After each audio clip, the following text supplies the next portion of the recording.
morning po mga kababayan, ma'am sir. This is Jam, the Filipino channel ang inyong lingkod. So today is March 10, 2026. Tayo ngayon ay papunta dyan sa may Don Pedro Street, Jade Garden Condominium, Townhomes Jade Garden Condominium, dyan yan sa may Marolas, Valenzuela. At dadalhin po natin sa may PS Bank ATM sa may Valenzuela, Paso de Blas po yan. Okay, so magbabalik po tayo mamaya konti pag nakuha na po natin sila.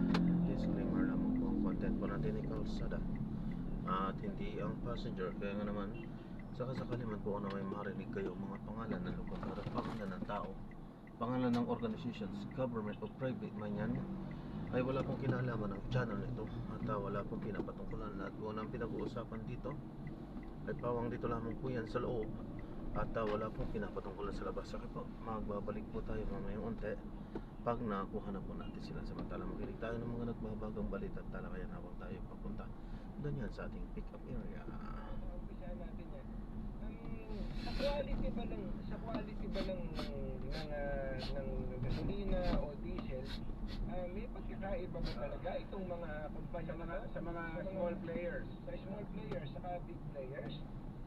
As far as we know, parang wala namang major difference among all of them. Ano? Yung ano lang siguro, Petron has its own refinery here. So, mas mura siya and mas okay yung steady yung stocks nila. Pero as a quality, I don't think there's a difference. So, hindi ibig sabihin na mas mura siya ay inferior ang quality niya? Ay, hindi po. Kasi kaya nga namin pinapublish. Dati hindi yan pinapublish. I decided to make it public today because para makita rin ng mga tao ko what their better choice, saan sila pupunta for yung bibili. So, fuel is fuel. Oo. Basta umaandar yung kotse mo. Yeah. Okay na yan. Totoo yan. Saka ang isa pa, yung location, Secretary, napaka-importante. No? Opo, pag malayo po yung from wherever yung depot nila, mas mahal naman talaga kasi kakarga pa yan sa truck nila and then mag-travel pa. So, kaya nga yung presyo namin, ranges yan kasi ang presyo sa Maynila, iba presyo sa Iloilo, for example. No? Besides yung nirerentahan nung gasoline station mismo. Opo, yung price ng real property dyan kung binili man nila or they're renting. So it's mga factor, yan yung mga factor. Pero yung major talaga, it's like the day to day. Siguro yung insurance, transportation, tsaka yung cost of fuel. Opo, alam ko, kuha ho natin yan. Pero kailangan ho ba talaga na may particular lang na araw? Tulad ngayon, ang sistema natin every Tuesday, tsaka nagpapalit ng presyo, papaba man o pataas. Bawal ho ba na magtaas ng ibang araw? Tradition ko yun sa industry. They have decided, I think, way back. Di ko lang alam kung sa kaninong panahon yan, no? Kasi dati umiiba araw-araw, so napupulan yung mga tao. So, mahaba naman yung 1 month. So, I think DOE with the oil companies made an agreement na every Tuesday na lang, once a week lang sila. Now, what's special about this time is that meron tayong meron tayong looming emergency, na may gera sa Middle East and we don't know what's going to happen there and it will affect our prices and our supply. So, yung mga directives kami na in-issue over from last week up to today na dapat walang hoarding, walang unreasonable price adjustments, lahat po na kailangan po discipline lang po. Tama. Special time. Meron pong ilan to? 71 gas stations yung nag-overprice? Opo, actually 80 plus, I think mga 85, mga ganon ang nireport sa amin. Opo. Mga nag-increase yan before Tuesday, before today. Or talagang reporting to DOE or social media or even through their mayor. So, nireport din sa amin, tapos in-investigate, pumunta yung DOE, kung walang DOE, PNP, or magkasama sila. and tapos na-trim down yan into 70 plus. Tapos ang inisyon kahapon ng Sokos. Doon tayo dadaan, ma'am? mga 55. 55, okay. Sabihin natin, kumita sila ng ilang araw, ng extra, pero sigurado, malulunod po naman sila kababayad sa abogado rito, at dito mo ba yung profiteering? Kung tingnan po dito, all the regulation o sa batas ng DOE, meron pong mga possible cases yan under the criminal or civil case. Pero next step na lang yan natin gawin. Kailangan lang talaga we close down those that are airing. Kasi ang aming patakaran po, kung hindi kayo susunod, di tatanggalan tayo namin ng permit. Administrative ka pero. Isipin nyo, Kaming nagbibigay ng permit, yes. dapat sumunod sila sa utos namin. Tama. Kung hindi sila susunod, we cancel. Kumbaga kumita ka nga ng content, di ba? Tapos masisira ang negosyo mo. Hindi rin nag-iisip itong mga abusado na to, mapagsasabusan na to. Abusado nga, kaya ganon. Kikita ka lang ngayon, pero pag natanggalan ng permit, forever hindi ka makakapenta.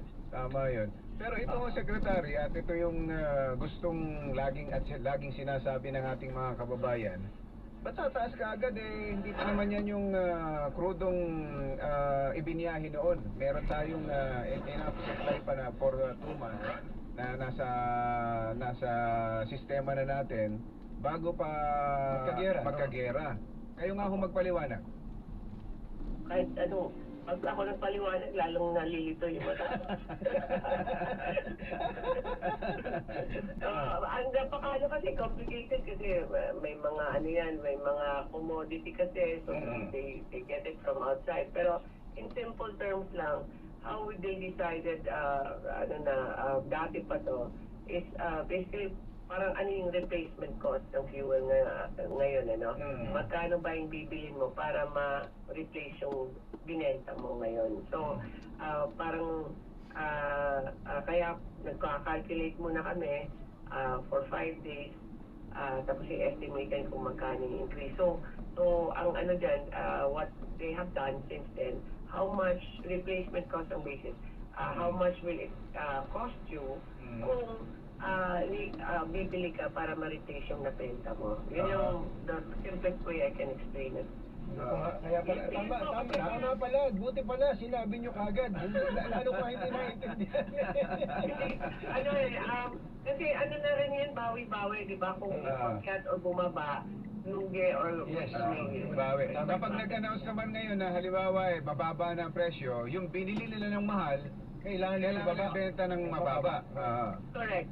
Tapos yung naman, may system kasi yan sa oil industry, yung pag-peg ng presyo ng mo, hindi naman kung kailan mo in-order lang they decide a certain date kung kailan yung presyo, hindi po yung kailan po pinili or diniliver. At hindi ho ganun hindi tayo unique na ganun tayo lang, pati ho sa amin doon sa Amerika. Ganun din ba sa inyo? Sa amin, nagtaas na rin ngayon ngayon pa lang, samantalang bago-bago pa lang naman nagsimula yung lumang stock naman nila yun. Ito, Secretary, yung kung tatagal pa ho ito, at sabi nga namin kanina yung Strait of Hormuz ba yun? Hormuz.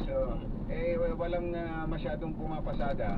Gaano ho tatagal yung stockpile pa natin? For now po, yung stock natin is up to April. Kasi meron po tayong stock na nandito na sa Pilipinas, meron po doon na nagpabiyahe na. On the way na po papuntang Pilipinas. So, may panahon tayo umorder. We have a month or more than 1 month para maghanap ng kung makaka-deliver yung mga South Korea, inilipol natin ng mga supplier. South Korea, China, marami pa tayong mga suppliers sa Southeast Asia na kumukuha din doon Yung problema, doon din siya kumukuha ng China, doon din.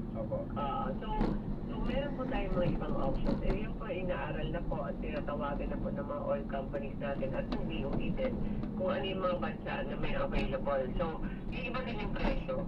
Pero hindi ko, dahil ko nagsara yung Strait of Hormuz sa Middle East, hindi ko na mawawala na po ng stock yung doon. Meron pa pong ibang bansa. Ibang sources. Halimbawa po, Secretary, pwede ba tayong bumili ng diretso from Russia?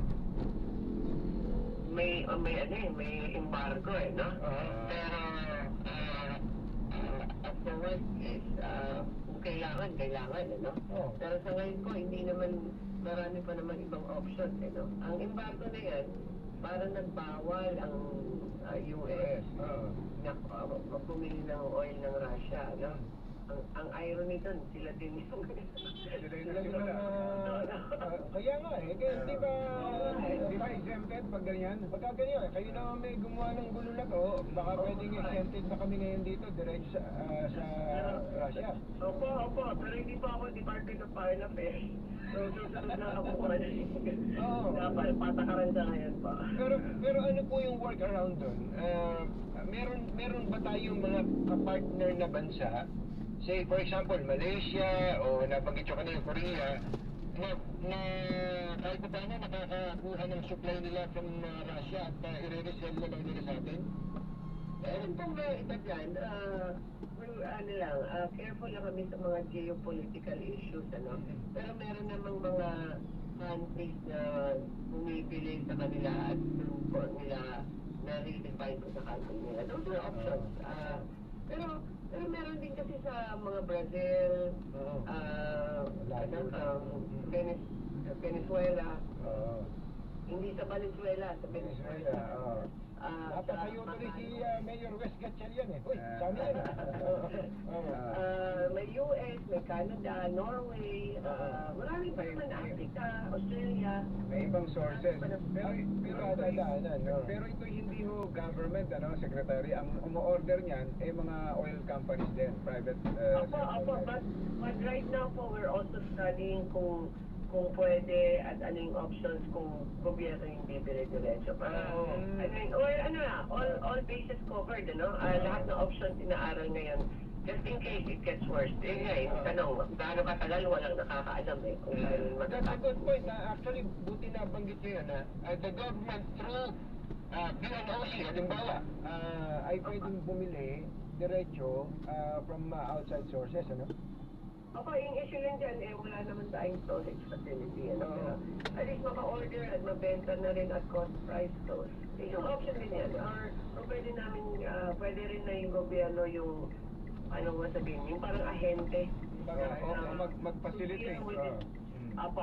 Parang siya yung mag-deal kasi para mas friendly sila kung government to government. But those are just options. Pwede naman na diretso din yung mga oil companies natin na ginagawa rin nila ngayon. Ma'am, balikan ko lang may nagpapahabol lang kasi dito, lalo yung mga taga Nueva Ecija ang nagme-message sa amin, gigil na gigil dun sa nagtaas ng presyo nung Sabado, Linggo, at kahapon, na talagang ang diesel ay pumalo pa ng hanggang 85 pesos per liter bago pa yung araw na to. Pwede bang habulin pa rin sila kahit na hindi sila nabigyan ng show cause order kahit na Martes na ngayon? Opo, kung meron lang sana mga pictures, mga ebidensya, resibo. Pwede pa yan po. Pwede naman yung current na ongoing ng mga price increase, unauthorized price increase or yung mga previous report lang. Pero pag nag-report, idaan nyo naman sa mas maganda sana kung sa e-code nyo natin idaan. Kasi medyo magulo kasi lahat po nagsisend sa Facebook. Ay, hirap mag-monitor kung naayos na. Kailangan i-check ko rin kung naka-respond yung DOE. Facebook lang, baka i-like lang yan Tama. Nakipag-coordinate ho kayo sa DILG at PNP. Kumusta ho ba? Meron ho ba silang sinakmal na mga abusado? Opo. Actually, hindi naman dapat dumating na sa mga kasuhan pa, Pantayan lang ng ating mga enforcement agency, sumusunod naman sila. Binabalik nila yung presyo nila. Ganun lang pala. So, So, pagpapasalamat po ako, ang dami pong mayors talaga na nag-activate ng mga task force nila. Kasi alam ba, kausap ko yung mayor sa yung city, si Mayor Trenes, yun yung ginawa nila, sila yung nag-ikot. Opo. At marami akong nakausap na ng mga mayors at governors. Yun po kailangan, tulong-tulong po tayo kasing DOE. 14,000 ang gas stations, ang DOE, buong DOE, 1,000 lang kami. Hindi po namin kaya talaga. So, we need the help of everyone po. Pati po yung public, no? Bantayan niyo po, report niyo po sa amin o sa mga mayors ninyo. At ang kailangan lang nating matiyak, Secretary, just to reiterate, to emphasize, hindi tayo mauubusan ng supply, kaya lang doon magkakaproblema. Yung presyo lang talaga ang problema natin, hindi tayo mauubusan. Opo, tapos, isang ano ko lang, Anthony, yun? Di ba, may supply tayo at scheduled yung deliveries nyo kasi hindi naman pwedeng sobrang haba. So, every 15 days na mag-deliveries. So, sure tayo hanggang April. Pero pag nag-distort natin yung merkado at i-allow natin yung mga hoarding at pati gasoline station mismo mag-hoard or yung mga private citizens natin, i-distort natin yung supply natin for 15 years. Nakakalculate na yan eh. Kaya, I'm assuring na in the near future, meron po tayong supply po. Kaya, wag lang may mag-abuso, no? Kasi masisira po yung calculations pag may mga, dyan, nakita ko sa mga Facebook, ilang drum yung dala-dala para lang magtago ng gasolina. Yes. Huwag naman yun. Kasi pero we share lalo na sa mga driver natin, yung mga tricycle tsaka jeep. Yes, ma'am. Thank you so much, Secretary. Alam namin, mahaba pa. Marami pang nakapila sa inyo.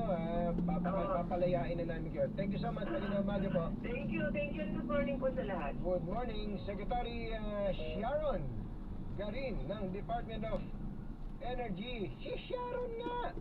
8 minutes bago alas 8. This time check is brought to you by ACS Manufacturing Corporation, ISO certified, maker of world-class quality Pride detergent. Revicon, the strong man's multivitamin. Revicon. Kahit walang jingle, effective pa rin ang produkto. Champion, tapat po sa inyo. Headaches can strike anytime, anywhere. Kaya always bring Biogesic anytime, anywhere. Choose ingat, choose Biogesic.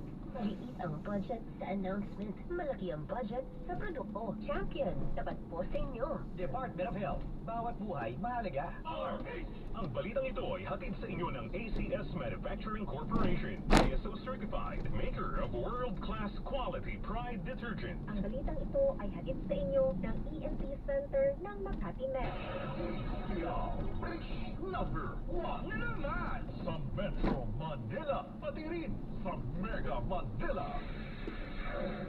Si Mommy at si Washing Machine. Believe sa Pride Washing Machine Detergent. Hello, Washi! Hello, Mommy. Laundry day na naman. Ready ka na sa madyan, chocolate, putik, sibag? Kaya yan ang Pride Washing Machine Detergent. May triple stain-away formula. Tanggal ang mapapit, malikit, at malupit na dupit man siya. Easy ang labada. Mula noon hanggang ngayon. All you need is pride. All you need is pride. Pride Detergent. Manufactured by ACS Manufacturing Corporation. ISO certified. World-class quality. Basta pag nilalagnat, Dapat batik, Biogesic. lalagnat, iniisip, anong maingat magpagaling. Dapat matik, Biogesic. Most prescribed ng mga dok sa lagnat. Basta lagnat, huwag nang magdalawang isip. Dapat matik, Biogesic. Alagang Unilab yan. Paracetamol is a generic name of Biogesic. If symptoms persist, consult your doctor. Ang inis na niya. In fairness, nag-glow up. May budget.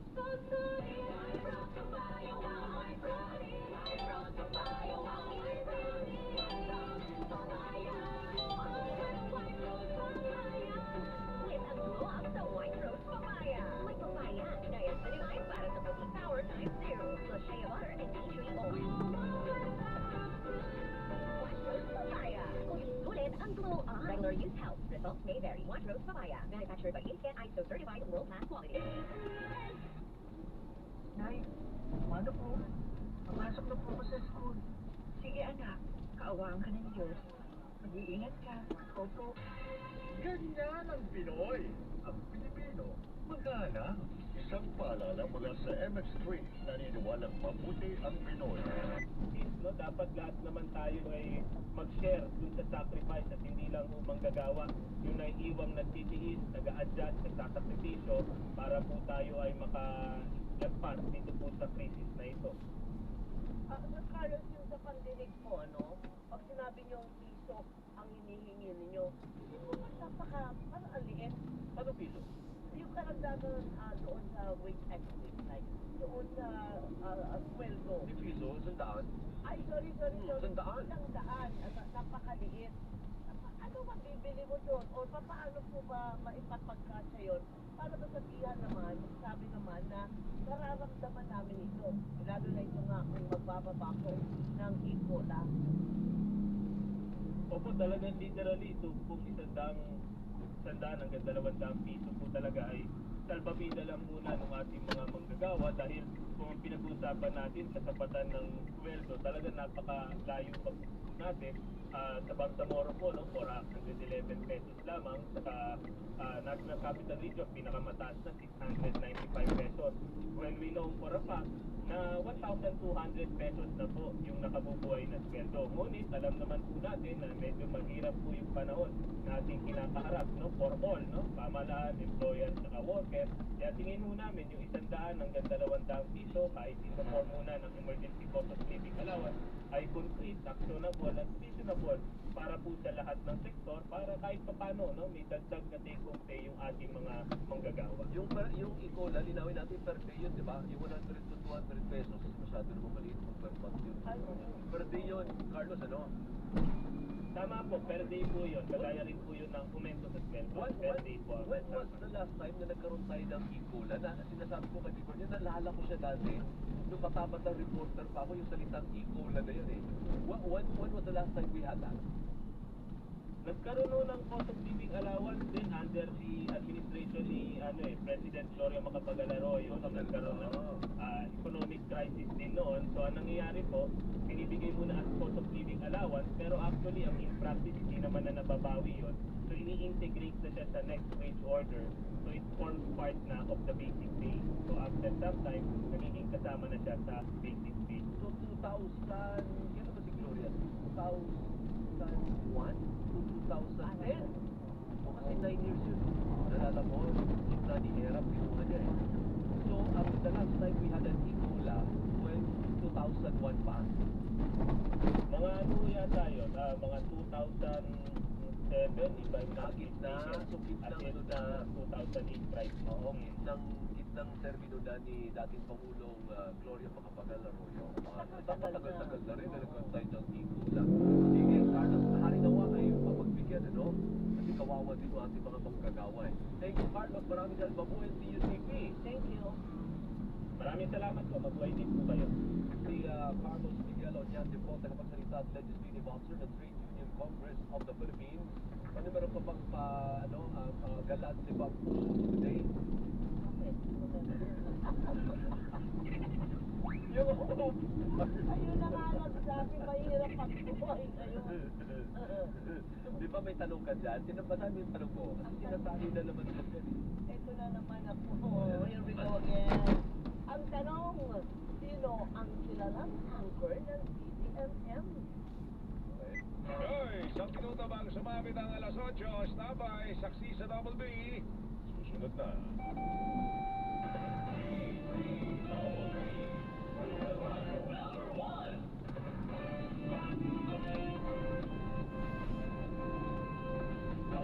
Sa balita, ginaming panata.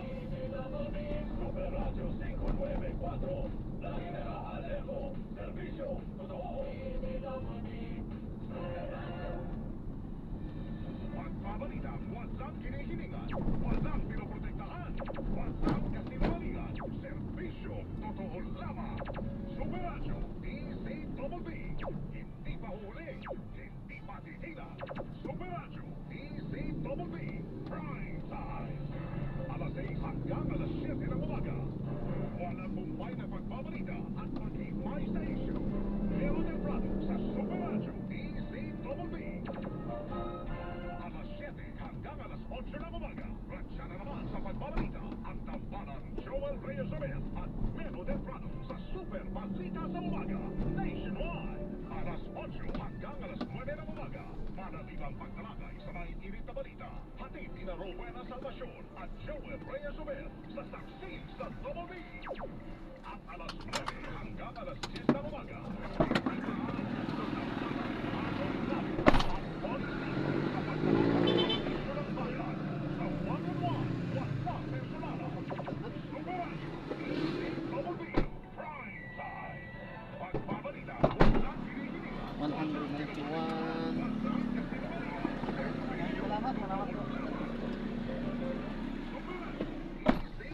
Ayan, so na-drop na natin sila. Maraming salamat po sa panonood. Hanggang sa muli, ingat. God bless. Paalam po muna. Pasamantala tayo gagawa na ng ibang video sa ating susunod na mission. Paalam po.